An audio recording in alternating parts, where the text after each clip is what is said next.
Vamos con el mercado de fichajes del Real Madrid de básquet. Arrancamos.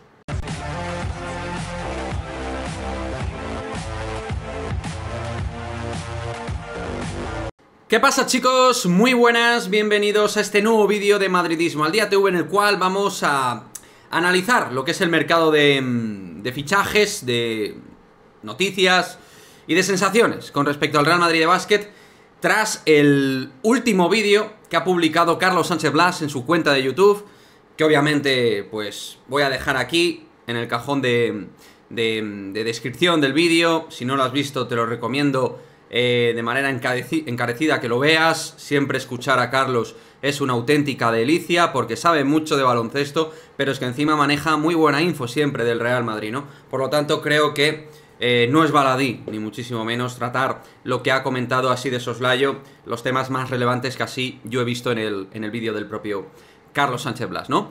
Y donde, por supuesto, me gustaría que dejéis vuestra opinión al respecto, vuestros comentarios. Y como digo, obviamente, suscribiros si no estáis al canal de Carlos Sánchez Blas, que intuyo los que seguís Madridismo al Día y todas las noticias, actualidades que seguiréis a Carlos, pero si no es así, seguidle. Bien, primero voy con el tema de las prioridades que ha demarcado Carlos, 3 puntos fundamentales en un triángulo de prioridades máximas para Juan Carlos Sánchez Lázaro y Alberto Herreros, que serían las renovaciones de Gaby Deck y de Walter Tavares, y el fichaje de Facundo Campaso. En cuanto a lo de Tavares, ha dejado claro que no hay constancia de ningún acercamiento, que la situación más bien sigue pues ahí un poco encallada.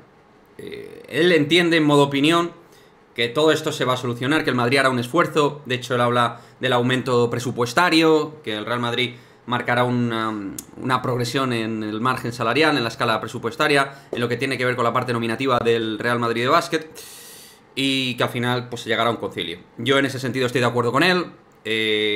Pienso que al final también lo de Billy Hernán Gómez es un vaso comunicante, que si no se efectúa es porque el Madrid al final hará ese esfuerzo y entiende que lo va a conseguir. Lo de Billy Hernán Gómez también lo comenta Carlos, es complicado la compatibilidad de Billy y de Walter Tavares, dos pivots en FIBA titulares en Euroliga, teniendo a Tavares y Poirier como recambio. Lo de Billy no se vería claro. Otra cuestión es no entrar en el derecho de tanteo y sacarle más dinero al Barça por ese derecho. El no entrar, ahí es una cosa que anda un poco perdido. No sé vosotros cómo lo veréis.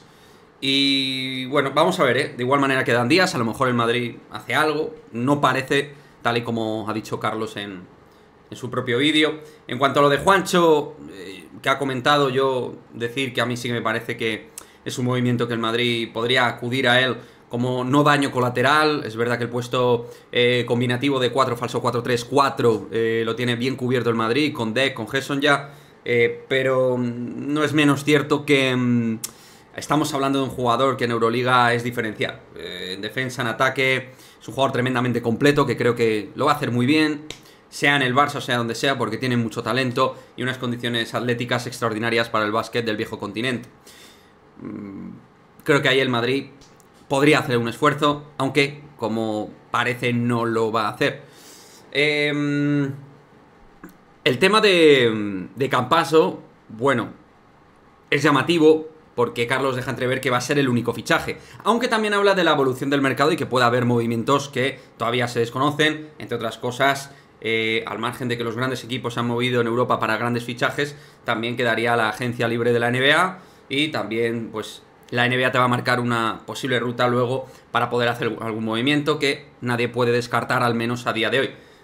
Pero de lo que está hablando Carlos es de una plantilla de 14 miembros, más luego meter a un Hugo González dentro de la planificación, que por cierto, a mí Hugo me parece que tiene un techo altísimo y me parece que es un proyecto brutal de jugador. De hecho, me parece de los 5 mejores proyectos en cantera selección española a día de hoy, sin género de duda. Dentro de las categorías inferiores de jugadores internacionales, Hugo creo que está en ese top 5 sin ningún género de dudas. Habrá que ver cómo evoluciona, pero obviamente tiene un presente y sobre todo un futuro descomunal, aunque habría que ver cómo lo mete ahí Chus Mateo en la combinación de rotación. Parece que el Real Madrid va a hacer una apuesta por una base clara de jugadores, con Tavares, Yabusel, Deck, Gesson, Musa, Campaso, tener una serie de 6-7 jugadores clave, jugadores nivel top en Euroliga, que a mí al menos me lo parecen todos ellos. Y luego a partir de ahí, tirar de los veteranos, Fabián Cossé, Rudy, Chacho, Yul, como línea secundaria que te va a aportar ese plus también para momentos candentes y calientes, tal y como se demostró en la última Euroliga que hemos ganado. Parece que el Real Madrid no ha ganado nada, parece que el Real Madrid cuando gana... Somos muy particulares también los aficionados del Real Madrid, donde yo me incluyo, porque, claro, el Real Madrid parece que solo ha ganado de suerte.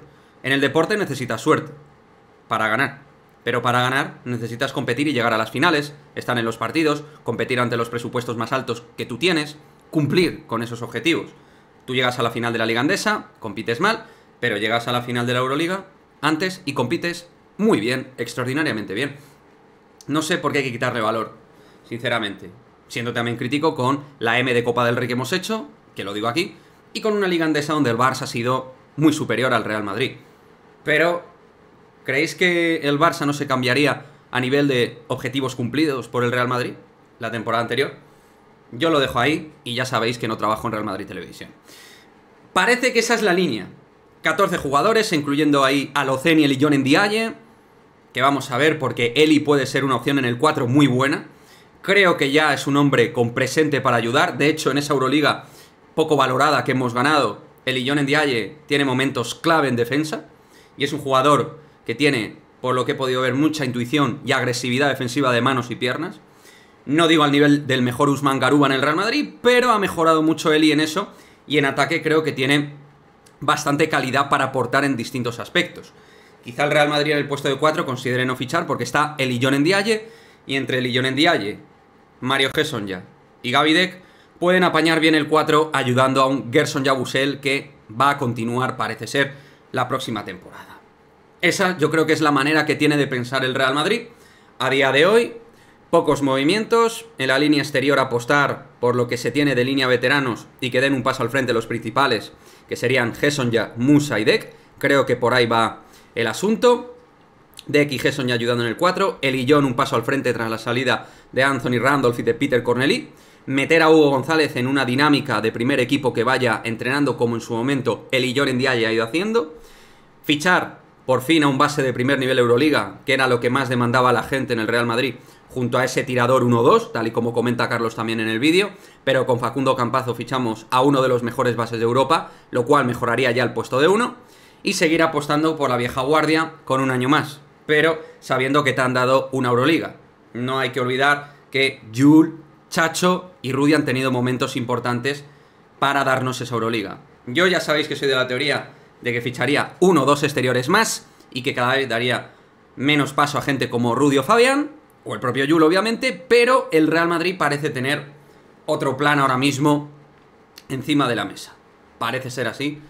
Al menos a día de hoy, y cogiendo un poco el testigo informativo y de opinión, el editorial vídeo podcast que ha hecho Carlos Sánchez Blas en su canal. ¿Qué os parece lo que comenta Carlos? ¿Cómo veis el planning en teoría a día de hoy que tiene el Real Madrid a título presente el conjunto de Juan Carlos Sánchez Lázaro? Digo de Juan Carlos Sánchez Lázaro porque es quien dirige el tema.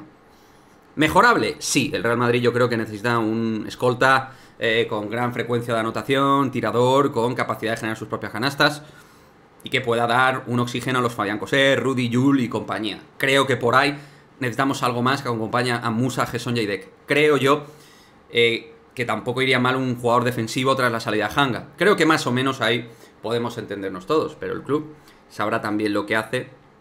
Y dentro de los puntos de mejoría tampoco nos va tan mal. Nos podría ir mejor, pero tampoco nos va tan mal. Quiero enviar un mensaje optimista sabiendo que también he sido crítico. Porque yo soy crítico cuando considero que toca, pero también intento mandar un mensaje optimista ahora al principio de verano cuando toca también.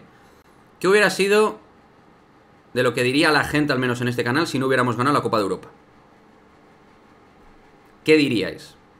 Pues no lo sé. Quemaréis la sección. Insisto que Juan Carlos Sánchez Lázaro ha hecho cosas lamentables y terribles, pero creo que se habrán hecho cosas bien para ganar cosas y competir donde tiene que competir el equipo. Digo yo, Digo yo. Dejadme vuestra opinión al respecto. ¿Cómo os deja toda esta información de Carlos? ¿Cómo la valoráis? ¿Pensáis que el Real Madrid nos puede dar una grata sorpresa y fichar un par de jugadores más al margen de Campazo que ya damos por hecho. Si vinieran un par de buenos jugadores más, un jugador defensivo con un perfil interesante de equipo y un escolta con calidad para poder anotar por fuera, catch and shoot, un tipo pues con una mano fresquita así por fuera, creo que es lo que estaría demandando la gente al margen de Facundo Campazo, ¿no? Más o menos iría por ahí. Lo del 4 también es algo que no nos vendría mal, aunque parece que Ilion Ndiaye puede ser una apuesta también y una apuesta de valor dentro del Real Madrid. Así que veremos cómo termina la historia. Dejadme vuestra opinión al respecto e iremos contando todo lo que pasa en el mercado del Real Madrid de básquet. Nos vemos, como siempre, en un próximo vídeo del canal. Chao, chao.